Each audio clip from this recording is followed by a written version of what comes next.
My name is Nahre Sol, I'm a pianist-composer, and in this video, we're gonna dive into the genius of Debussy's Clair de Lune. No matter how many times we hear it, it's a piece that has remained a timeless favorite and lures any listener into its world of elegance and mystery.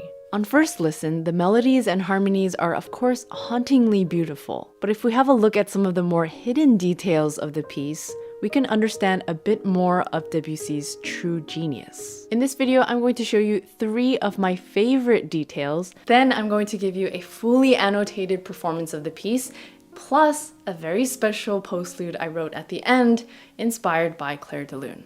For this episode, I'm partnering with Apple to present Apple Music Classical, a new app designed to make your classical music listening experience much more effortless and engaging. What's difficult about navigating through classical music recordings is that we're often faced with hundreds of interpretations of the same piece. What I love about this app is that it organizes this information for you so that you always have a place to start from. For example, if I'm looking up Debussy's Suite Bergamasque, which is the 4-movement piece that Clair de Lune is the 3rd movement of, we first have a brief overview of the piece. Then we have an editor's choice recording and a list of popular recordings. You can also browse by different catalogs such as artists, conductors, composers, instruments, and there's so many great playlists to choose from. So I highly recommend you checking it out. This comes with your Apple Music subscription, and to download the app, please find the link in the description. There's a common thread between all 3 of my examples, and it's what I like to call the unpredictable familiar. What I mean by this is how Debussy takes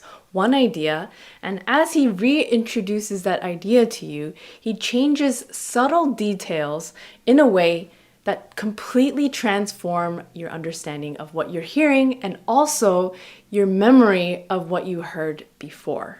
Number 1.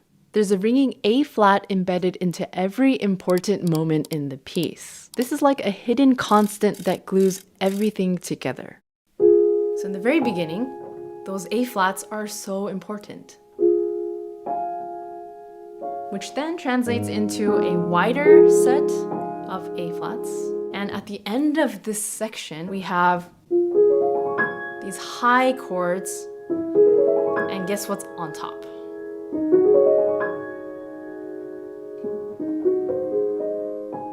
Immediately following that, we have, which has that very famous flat major 3 chord. And this is the common note between all of those chords. And here at the calmato section, we have that A flat as a bass pedal point.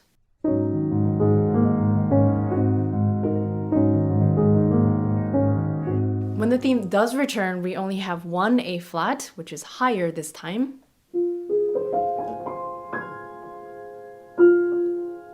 At the very end of the piece,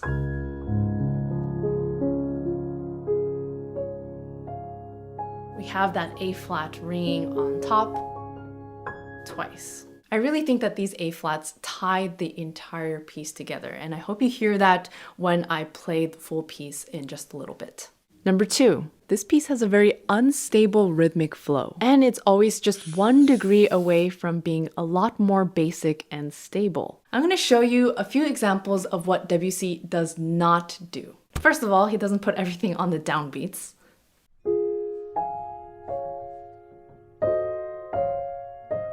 I think this takes away a bit of a wandering quality. Instead, Debussy has everything gently syncopated.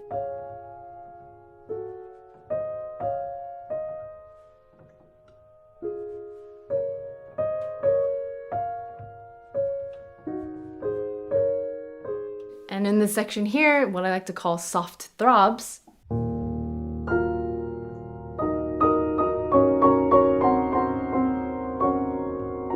he does not always use a triplet pattern. This sounds passionate, but it doesn't have as much longing tension. Instead, he changes between duples and triples, and not only this, if you pay attention to the density of the chords, he's constantly switching them up.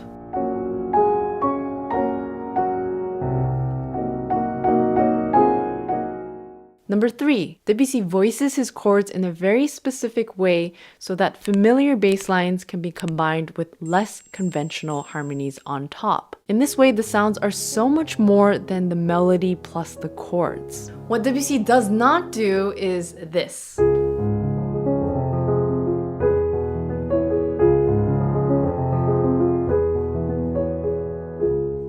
Which is still very beautiful, but what it does is it makes this flattened third a bit too obvious. Instead, he continues to raise the bass notes in a way that is pretty familiar. This is something that could be very common.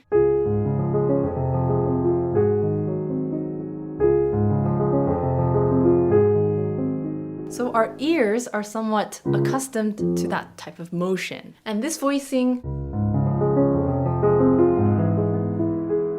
really adds something special to these chords because it elevates everything, and I think that adds to the mystery of this sound. I'm now going to play the piece in full for you with even more detailed annotations that will help you understand how I analyze each section. Following that, I'm going to include a postlude to Clair de Lune that I composed myself that includes a lot of the elements that I love about this piece that is meant to serve as the last echo of the piece after you hear it.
Thank you again to Apple Music Classical for sponsoring this video.